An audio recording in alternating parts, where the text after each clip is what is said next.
There's an old house on Willow Lane. Its paint is fading, its windows sigh with the wind. Behind it lies a garden, once alive with laughter, now quiet, but not forgotten. They say time heals everything, but time never touched this garden. Because this garden still remembers her. He waters the flowers every morning, not to make them bloom, but to feel that she's still here somehow, in the silence between the drops. Her picture sits by the window, a smile trapped in sunlight. He doesn't speak much anymore. Grief has its own language, and he's learned to listen to it in the rustle of the leaves. He remembers the way she used to hum while planting seeds, the way her hands smelled of jasmine and soil. She once told him, "Gardens grow only when you believe they can." Back then he didn't understand what she meant. Now it's all he has left to hold on to. Then came the first winter without her. The flowers died, and so did the laughter. The garden froze, and with it, his will to care. He told himself, what's the point of growing life in a world that keeps taking it away? And so, the soil went silent. Until one morning, a small voice called out from the gate, "Why is your garden sad, uncle?" He turned, and there stood a little girl, a single seed cupped in her tiny palm. "Maybe," she said softly, "it'll smile again if you help it." He wanted to laugh, but all he could do was cry. He planted the seed with her, hands trembling, and for the first time in years the soil felt warm again. Every sunrise that followed brought a little more colour. Every petal that bloomed whispered her name, and slowly his silence turned into song. The garden began to breathe again. One morning, beneath an old flower pot, he found something she'd left behind, a small letter, sealed with dust and time. Her handwriting still graceful, it read, "If you're reading this, my love, don't stop growing. When you care for life, I'm never gone." He pressed it to his heart, and for the first time smiled without guilt. Years passed. The garden blossomed again, brighter than before. The little girl grew up, and now she tends the same soil. She never met the woman who planted its roots, but she feels her in every flower that blooms. The man sits quietly on his bench, watching the garden sway like a heartbeat reborn. Humans, we're strange creatures, aren't we? We break, yet we keep building. We lose, yet we keep loving. We plant hope, even in the ashes of loss. Because love doesn't die. It just takes new form, in petals, in memories, in gardens left behind. Love is the one seed that grows even after we're gone. There are places the world forgets, but the heart never does. This garden was one of them. Every flower, every leaf carried a memory. It wasn't just soil and roots, it was love buried deep.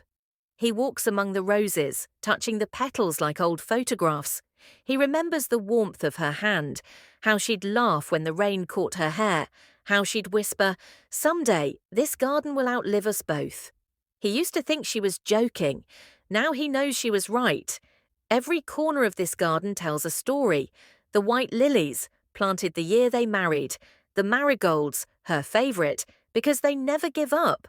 The ivy climbing the wall, something she called the stubborn kind of love. When she fell sick, he brought her here every morning. Even when her voice grew weak, she'd smile and say, "The flowers are listening." And when she finally couldn't come anymore, he stopped too. For months the garden waited, quietly, faithfully, like it knew that love was resting. Then came that one day, when the little girl appeared. She reminded him of her, the same light in the eyes, the same kindness. He didn't know it yet, but that small act of planting a seed was the start of healing the whole world inside him. Time passed slowly. The seasons changed, and with them he did too. He spoke less of loss and more of life. He realized the garden wasn't a grave of memories, it was a bridge between what was lost and what could still be found. He started teaching others to plant. Neighbors came, children learned, laughter returned. And soon, the house that once stood in silence became a place of peace for everyone who visited. He told them, "This isn't her garden anymore. It's everyone's." And in a way she lived on, not in a picture frame, but in every blooming flower, in every smile, in every act of kindness. One night he sat under the moonlight, looking at the stars she loved so much. He whispered, "You were right, my love. Gardens do outlive us, because love never ends." And a soft wind brushed his cheek, almost like she was answering him from somewhere beyond. Years later, the garden still blooms. Children play, lovers sit beneath the trees, and old stories drift through the air.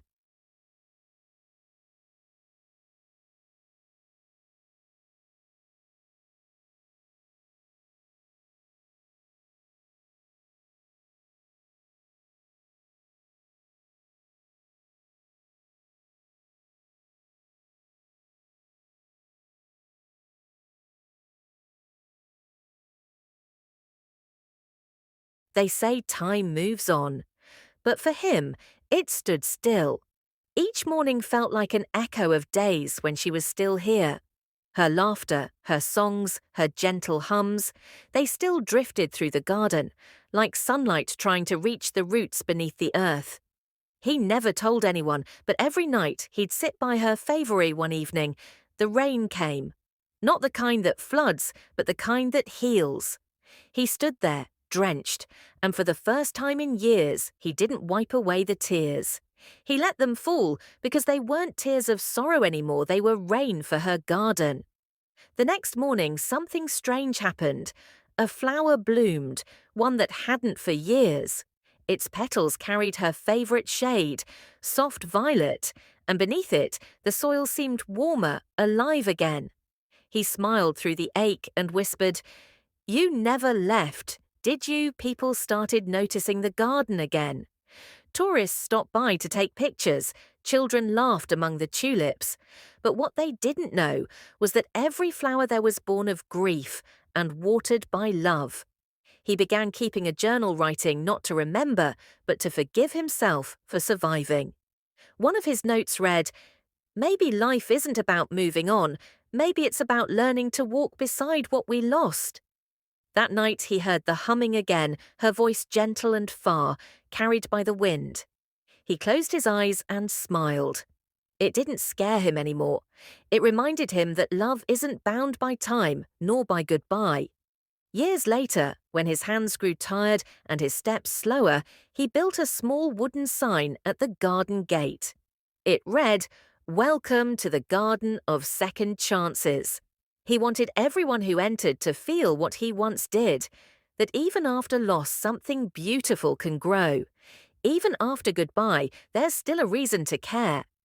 And when the day came, the day he finally joined her, the garden didn't weep. It bloomed brighter than ever before. The wind carried petals into the sky, like the earth itself was saying, "Thank you." Years have passed. The house has changed. The paint is new, the roof repaired.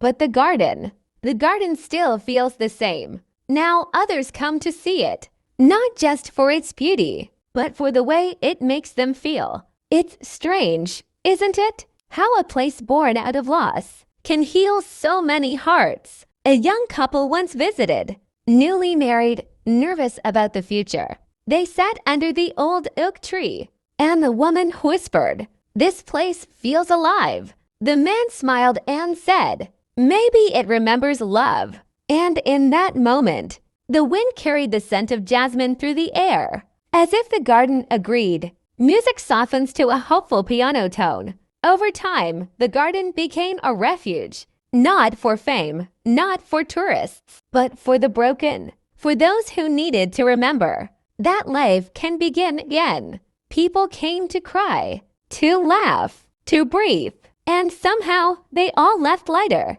The soil didn't just grow flowers anymore. It grew peace. Distant laughter of children fades in. The little girl who planted that first seed, she's not little anymore. Her name is Anya now. Grown, strong, full of light. She teaches children to plant their first flowers, the same way he taught her. And when they ask, "Whose garden is this?" she smiles and says, "It belongs to love." Soft wind, leaves rustling, a bell chime in the distance. Every evening, she lights a lantern and places it by the rosebush. His rosebush. The glow dances between the petals, and if you listen closely, you can almost hear his voice. Low, calm, proud. He once said gardens are never finished. They're just waiting for new hands to care. And she understood.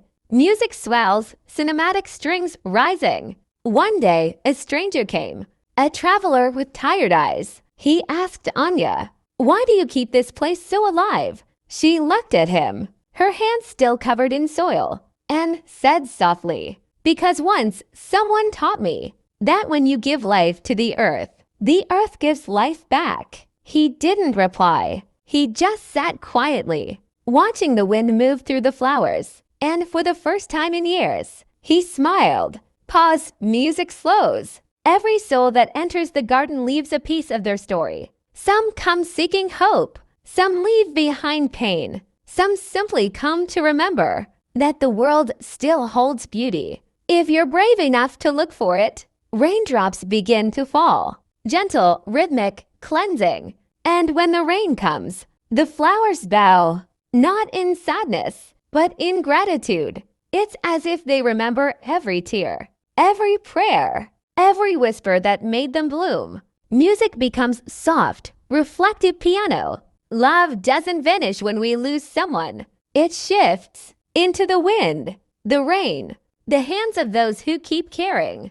And that's what humanity does best. We care. We rebuild. We love again. That's what makes us extraordinary. Not our strength, not our intelligence, but our heart. The quiet courage to begin again when everything seems lost. Time moves differently here. Seasons pass, faces change, but the garden keeps breathing. A heartbeat between the years. The house has new owners now. They don't know the full story, but they can feel it. Every time the wind moves through the trees, every time sunlight filters through the leaves, it feels like someone's still watching, not haunting, but protecting. Soft violin joins in. Anya still visits. Her hair has turned silver now, but her smile is still the same. She walks slowly, tracing her fingers along the wooden fence, reading the carved words that so many have added. For those we loved and lost, for those we still carry within. For her, she stops by the old rosebush, the one that never died. Each year, it blooms exactly on the same day, the day she planted that first seed with him. She kneels, brushes away a fallen petal, and whispers, "I kept my promise." The sound of a light breeze, chimes, birds returning. Sometimes she brings her granddaughter here. The little girl runs between the flowers, laughing, chasing butterflies. She doesn't understand the history yet, but she feels it. Children always do. She once asked Grandma, "Why do you talk to the plants?" Anya smiled and said, "Because they remember better than people do." Music swells, subtle strings. The world outside keeps spinning. Machines, towers, noise. But this small patch of earth remains untouched by chaos. People say it's peaceful here, but it's more than peace. It's proof. Proof that love leaves marks the years can't erase. Soft rain begins to fall. The sound is warm, gentle. When the rain comes, Anya lifts her face to the sky. She imagines them. The man, the woman, the voices that once filled this place, all whispering through the drops. And for a moment, everything, the years, the loss, the ache, feels worth it. Pause, music slows to a single piano note pattern. There are stories that live in books, and there are stories that live in gardens. This one is written in roots. It's in the way the soil smells after rain. It's in the laughter of strangers who don't know why they're smiling. It's in the quiet comfort of knowing that something good you start might outlast you. The wind rises softly, carrying petals. And someday, when Annie's gone, her granddaughter will take her place. And when someone asks, "Whose garden is this?" she answer, "It belongs to those who loved enough to stay, Music shifts to a gentle orchestral swell because that's what humans do, isn't it? We stay, even when it hurts. We keep watering what we love, long after it's gone. We keep tending the impossible, and somehow it grows. This garden, born of heartbreak, became a hymn of hope. It reminds us that the smallest acts, a seed planted, a word spoken kindly, can echo forever.